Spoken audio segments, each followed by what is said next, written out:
True, nervous, very, very dreadfully nervous I had been and am, but why will you say that I am mad? The disease had sharpened my senses, not destroyed, not dulled them. Above all was the sense of hearing acute. I heard all things in the heaven and in the earth. I heard many things in hell. How then am I mad? Hearken and observe how healthily, how calmly I can tell you the whole story. It is impossible to say how first the idea entered my brain, but once conceived, it haunted me day and night. Object there was none, passion there was none. I loved the old man. He had never wronged me. He had never given me insult. For his gold I had no desire. I think it was his eye. Yes, it was this. One of his eyes resembled that of a vulture, a pale blue eye with a film over it. Whenever it fell upon me, my blood ran cold.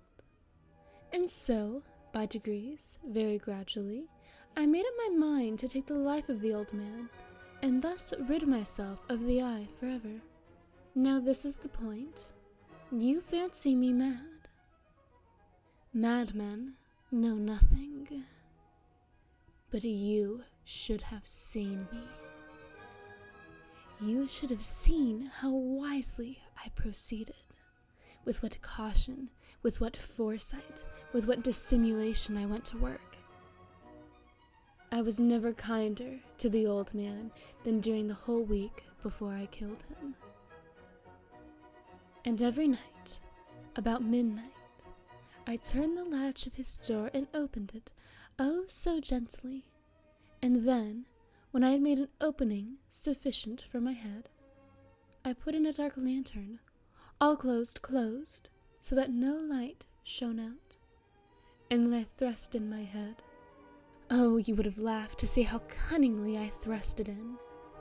I moved it slowly, very, very slowly, so that I might not disturb the old man's sleep. It took me an hour to place my whole head within the opening, so far that I could see him as he lay upon his bed. Ha! Would a madman have been so wise as this? And then, when my head was well in the room, I undid the lantern cautiously, oh so cautiously, for the hinges creaked. I undid it just so much that a single thin ray fell upon the vulture eye. And this I did for 7 long nights, every night just at midnight.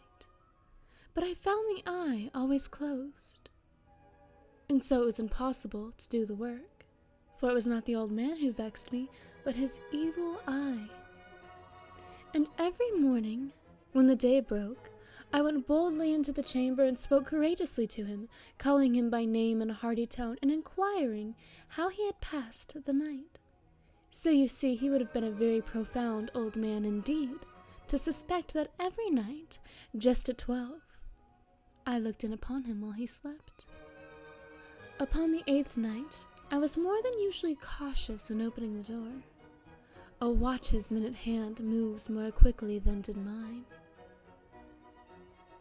Never before that night had I felt the extent of my own powers, of my sagacity. I could scarcely contain my feelings of triumph. To think that there I was, opening the door, little by little, and he not even to dream of my secret deeds or thoughts. I fairly chuckled at the idea, and perhaps he heard me, for he moved on the bed suddenly as if startled. Now you may think I drew back, but no. His room was as black as pitch with a thick darkness, for the shutters were close fastened through fear of robbers. And so I knew that he could not see the opening of the door, and I kept pushing it on, steadily. I had my head in, and was about to open the lantern, when my thumb slipped upon the tin fastening, and the old man sprang up in bed, crying out, "Who's there?" I kept quite still and said nothing. For a whole hour I did not move a muscle, and in the meantime I did not hear him lie down. He was still sitting up in the bed and listening, just as I have done, night after night, hearkening to the death watches in the wall. Presently, I heard a slight groan, and I knew it was the groan of mortal terror. It was not a groan of pain or of grief. Oh no, it was the low, stifled sound that arises from the bottom of the soul when overcharged with awe. I knew the sound well. Many a night, just at midnight, when all the world slept, it has welled from my own bosom, deepening with its dreadful echo the terrors that distracted me. I say I knew it well. I knew what the old man felt and pitied him, although I chuckled at heart. I knew that he had been lying awake ever since the first slight noise when he had turned in the bed. His fears had ever since growing upon him. He had been trying to fancy them causeless, but could not. He had been saying to himself, "It is nothing but the wind in the chimney. It is only a mouse crossing the floor," or "It is merely a cricket which has made a single chirp." Yes, he has been trying to comfort himself with these suppositions, but he had found it all in vain, because death, in approaching him, had stalked with his black shadow before him and enveloped the victim. And it was the mournful influence of the unperceived shadow that caused him to feel, although he neither saw nor heard, to feel the presence of my head within the room. When I had waited a long time, very patiently, without hearing him lie down, I resolved to open a very, very little crevice in the lantern. So I opened it, you cannot imagine how stealthily, until, at length, a single dim ray, like the thread of a spider, shot out from the crevice and fell upon the vulture eye. It was open, wide, wide open, and I grew furious as I gazed upon it. I saw it with perfect distinctness, all a dull blue, with a hideous veil over it that chilled the very marrow in my bones. But I could see nothing else of the old man's face or person, for I had directed the ray as if by instinct, precisely upon the damned spot. And now have I not told you that what you mistake for madness is but over-acuteness of the senses? Now, I say, there came to my ears a low, dull, quick sound, such as a watch makes when enveloped in cotton. I knew that sound well, too. It was the beating of the old man's heart. It increased my fury, as the beating of a drum stimulates the soldier into courage. But even yet, I refrained and kept still. I scarcely breathed. I held the lantern motionless. I tried how steadily I could maintain the ray upon the eye. Meantime, the hellish tattoo of the heart increased. It grew quicker and quicker and louder every instant. The old man's terror must have been extreme. It grew louder, I say, louder every moment. Do you mark me well? I have told you that I am nervous, so I am. And now, at the dead hour of the night, amid the dreadful silence of that old house, so strange a noise as this excited me to uncontrollable terror. Yet for some minutes longer I refrained and stood still. But the beating grew louder. I thought the heart might burst, and now a new anxiety seized me. The sound would be heard by a neighbor. The old man's hour had come. With a loud yell, I threw open the lantern and leaped into the room.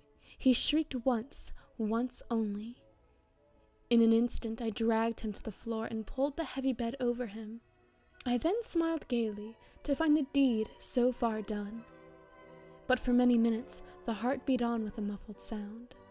This, however, did not vex me. It would not be heard through the wall. At length, it ceased. The old man was dead. I removed the bed and examined the corpse. Yes, he was dead. Stone dead. I placed my hand upon the heart and held it there many minutes. There was no pulsation. He was stone dead. His eye would trouble me no more. If you still think me mad, you will think so no longer when I describe the wise precautions I took for the concealment of the body. The night waned, and I worked hastily, but in silence. First of all, I dismembered the corpse. I cut off the head and the arms and the legs. I then took up 3 planks from the flooring of the chamber and deposited between the scantlings. I then replaced the board so cleverly, so cunningly, that no human eye, not even his, could have detected anything wrong. There was nothing to wash out, no stain of any kind, no blood spot whatever. I had been too wary for that. A tub had caught all.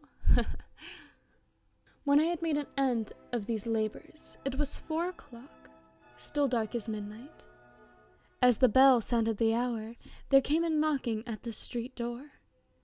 I went down to open it with a light heart, for what had I now to fear? There entered 3 men, who introduced themselves, with perfect suavity, as officers of the police. A shriek had been heard by a neighbor during the night. Suspicion of foul play had been aroused. Information had been lodged at the police office, and they, the officers, had been deputed to search the premises. I smiled, for what had I to fear? I bade the gentleman welcome. The shriek, I said, was my own in a dream. The old man, I mentioned, was absent in the country. I took my visitors all over the house. I bade them search well. I led them, at length, to his chamber.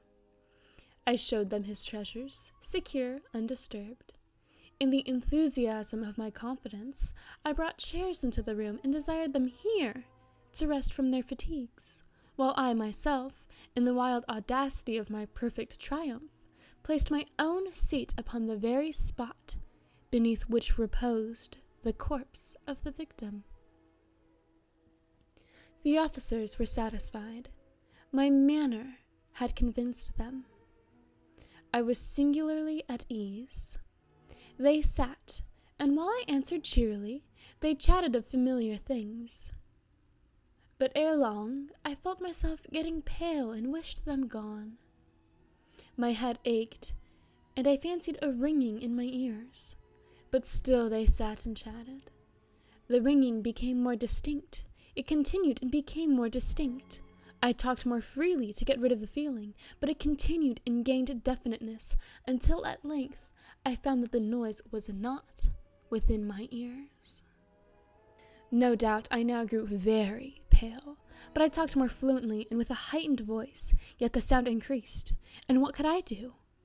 It was a low, dull, quick sound, much such a sound as a watch makes when enveloped in cotton. I gasped for breath, and yet the officers heard it not. I talked more quickly, more vehemently, but the noise steadily increased. I arose and argued about trifles in a high key and with violent gesticulations, but the noise steadily increased. Why would they not be gone?